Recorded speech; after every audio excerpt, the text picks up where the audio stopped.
Hi, my name is Robert Chelle with Chelle Law, and my law firm assists dental associates with employment contract issues. Today I'm going to talk about how a dental associate can terminate an employment contract without cause. So let's first talk about basics of terminating a contract. So there are four general ways of terminating an employment contract. One, the initial term simply expires and there's no renewal. So in the contract, it's usually going to state how long the contract lasts, the term of it.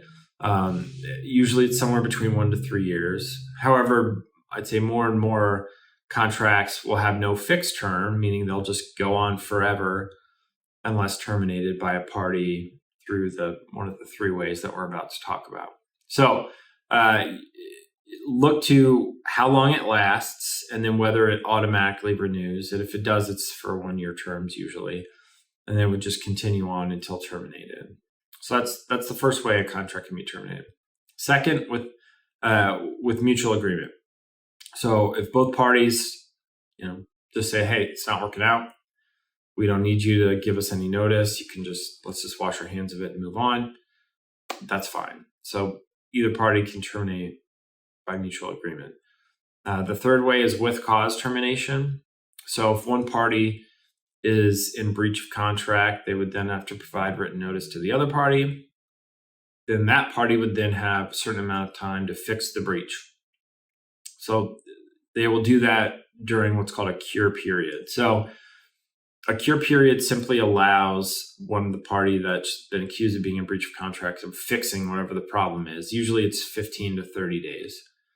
So let's just take a dental associate has a productivity based compensation where they're paid a bonus monthly, and the employer just isn't paying the monthly bonus even though it's been earned. Well, the dental associate could give them written notice that says, hey, you're in breach of contract. You're supposed to pay me my bonuses every month and you're not. If you don't fix this within 15 days, I can terminate the agreement immediately for cause. So for cause termination, that's the third way. Now, the purpose of this video is how does a dental associate terminate a contract without cause? So this is the most common way of terminating a contract. So in any dental associate agreement, you absolutely need to make certain there's without cause termination, and I'll say why in a minute. Normally, it would be somewhere between 60 to 90 days, and that just means either party can terminate the agreement at any time with a certain amount of notice to the other. As I said before, somewhere between 60 to 90 days is kind of industry standard.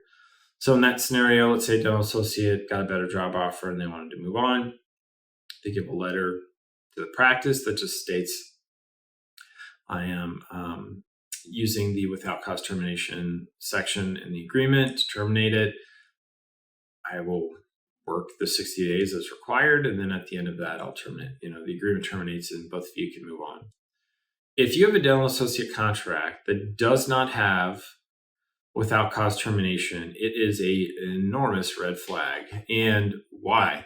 Well, if you can't get out of a contract at any point, you're stuck for as long as the term. So if it is a 3-year contract and there's no without cause termination, you got to stay for the 3 years no matter what. Now, why would you want to leave? Well, let's say they said the volume would be this amount and it's not, and you're paid on pure productivity and you're getting paid a quarter of what you expected.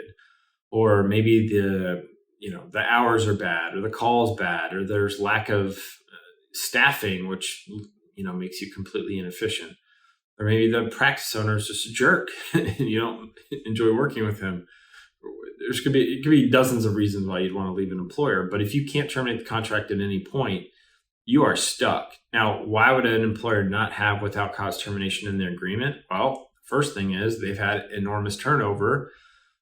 People keep leaving, and so they're trying to make certain that someone can't leave before a period of time.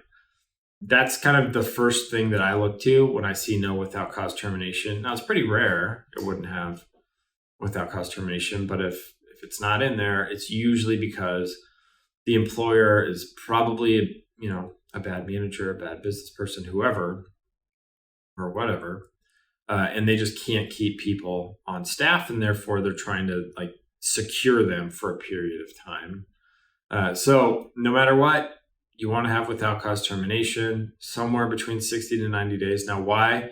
that amount of time. Well, in any kind of healthcare profession, there needs to be, continuity of care needs to be taken into account. So there needs to be arrangements to have either hire a new dentist to take over or refer the patients out to someone else.